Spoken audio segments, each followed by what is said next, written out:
Hi, I'm Doug Caves. I'm a representational painter, and I'm here at the Portland Art Gallery.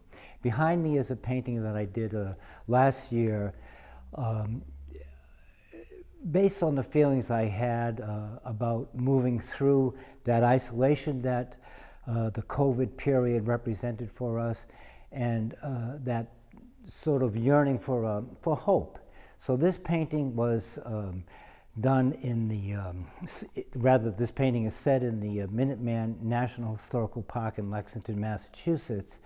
And the barn across the distant field set in the snow just sort of made the idea of that isolation and the fortitude that's needed to get through that winter period of anyone's life is represented by that, and especially by the light shining on the gabled end of the house on the right-hand corner. I thought represented just that little promise of hope.